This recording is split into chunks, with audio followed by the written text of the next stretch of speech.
Hello दोस्तों, कैसे हैं आप सब? आई होप आप सब अच्छे होंगे। मेरा नाम है पीयूष वर्मानी और मैं हूं एक सेबी रजिस्टर्ड रिसर्च एनालिस्ट। आज की इस वीडियो में हम रिव्यू करने वाले हैं इस साल के पहले मेन बोर्ड आईपीओ को, जो है standard glass lining technology limited का। क्या करती है ये कंपनी, कैसे हैं इसके फाइनेंशियल्स और क्या इस आईपीओ में आपको सब्सक्राइब करना चाहिए?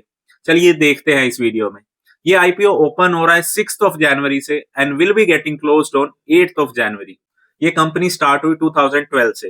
सो it is almost a 12 year old company. Company का काम है basic manufacturing of engineering equipments related to pharmaceutical and chemical sectors in our country.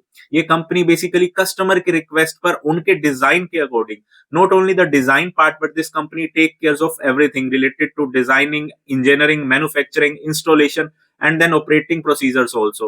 They provide a 360-degree services to these companies related to the equipments. अब वो products कौन से हैं जो ये company manufacture करती है? The first one is reaction systems. Second is separation, storage and drying systems. The third one is they take care of plant engineering and related services they provide to these companies. Company की basically 8 manufacturing facilities अभी working है जो situated है हैदराबाद में। और जो ये company specialised equipments ready करती है उसमें ये यूज करते हैं ग्लास लाइंड मटेरियल, निकल एलॉयज एंड स्टेनलेस स्टील। बात करें आईपीओ की तो इस आईपीओ में जो प्राइस बैंड शेयर्स का रखा गया है वो है 133 टू 140 रुपीज पर शेयर। एक लोट में होंगे अराउंड 107 शेयर्स और जिसके लिए पे करने होंगे अराउंड 14,980 रुपीज। रिटेलर्स का कोटा है 35% का। इश्यू साइज जो कंप्लीट इस आईपीओ का है that is of around 410.05 crore. 402 crore का ऑलमोस्ट ये आईपीओ है एंड ऑलमोस्ट 50-50 या फ्रेश इश्यू है 200 करोड़ का एंड ऑफर फॉर सेल यानी 200 करोड़ जाएंगे इस कंपनी के एग्जिस्टिंग प्रमोटर्स और कुछ इन्वेस्टर्स के पास। आईपीओ के ऑब्जेक्टिव्स की बात करें, कंपनी का कहना है वो ये सारा पैसा यूज करने वाले हैं कैपिटल एक्सपेंडिचर में। कैपेक्स के प्लान है कंपनी के एक्सपेंशन के, कुछ रीपेमेंट करेंगे अपनी कुछ बोरोइंग्स का, इन्वेस्टमेंट करेंगे अपनी सब्सिडरी कंपनी में that is S2 engineering industry private limited में, और कुछ इनऑर्गेनिक ग्रोथ के लिए कंपनी के पास स्ट्रेटेजिक इन्वेस्टमेंट स्ट्रेटेजीज हैं जिसमें वो ये पैसा इन्फ्यूज करेंगे।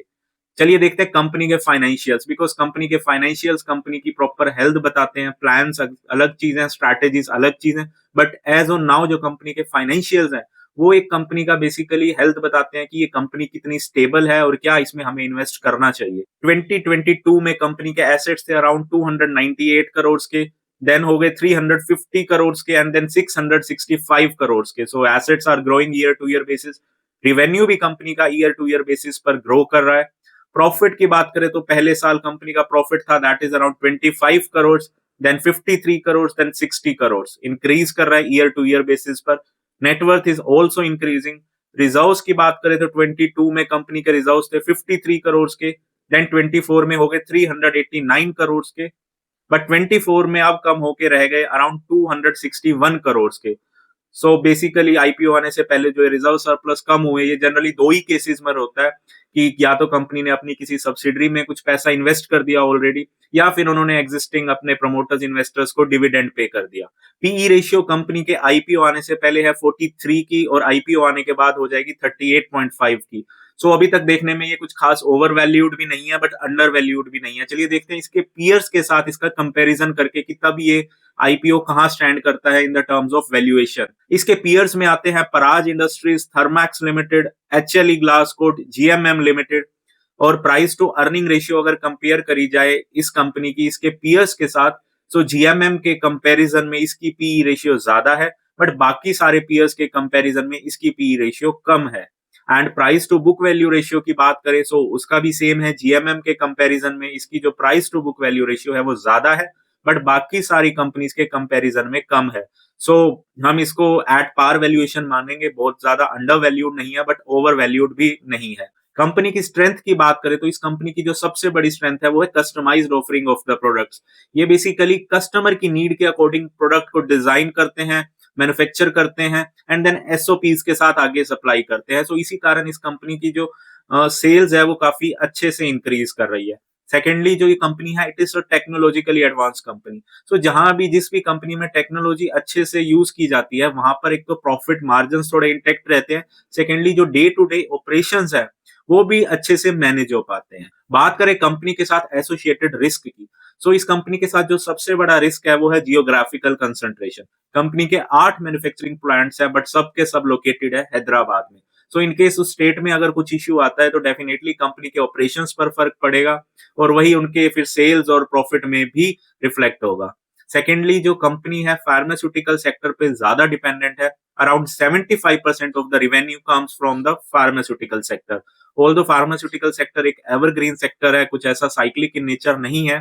फार्मेसी की डिमांड कल भी थी और आगे चल के भी इंक्रीज ही हो रही है, बट इस कंपनी को थोड़ा सा डाइवर्सिफाई और करना पड़ेगा सो दैट जो इनका रिवेन्यू है वो एक बैलेंस्ड अप्रोच में। नाउ द मेन क्वेश्चन, क्या इस आईपीओ में आपको सब्सक्राइब करना चाहिए? देखिए, कंपनी की जो फाइनेंशियल कंडीशन है वो स्ट्रॉन्ग है। कंपनी जिस सेक्टर से बिलोंग करती है या आगे जो इसके कस्टमर्स जिन सेक्टर के हैं वो भी एवरग्रीन है। सो बेसिकली आप इस आईपीओ में इन्वेस्ट कर सकते हैं। बात करें लिस्टिंग गेन्स की, तो लिस्टिंग गेन्स अभी चल रहे हैं अराउंड 70%। बट एक चीज हमेशा माइंड में रखिए कि जो लिस्टिंग गेन्स होते हैं these are very dynamic in nature और ये कुछ भी एश्योर्ड नहीं होता, ये डे टू डे बेसिस पर चेंज होते हैं। आज 70% है तो हो सकता है लिस्टिंग डे पर 100% हो या फिर 7% हो। सो लिस्टिंग गेन्स में जब भी आप इन्वेस्ट करने का सोचें तो अपने रिस्क एपेटाइट को एक बार जरूर चेक कीजिए। एंड किसी भी आईपीओ में इन्वेस्ट करने से पहले एक बार अपनी रिसर्च जरूर कीजिए, बिकॉज वही आपको कन्विक्शन देती है किसी भी स्टॉक को होल्ड करने में। इस आईपीओ से रिलेटेड आपको अगर अभी भी कोई डाउट है तो आप कमेंट कर सकते हैं। I will surely answer to that. I hope ये वीडियो आपके लिए हेल्पफुल रहेगा and thank you. Do subscribe me for such meaningful content.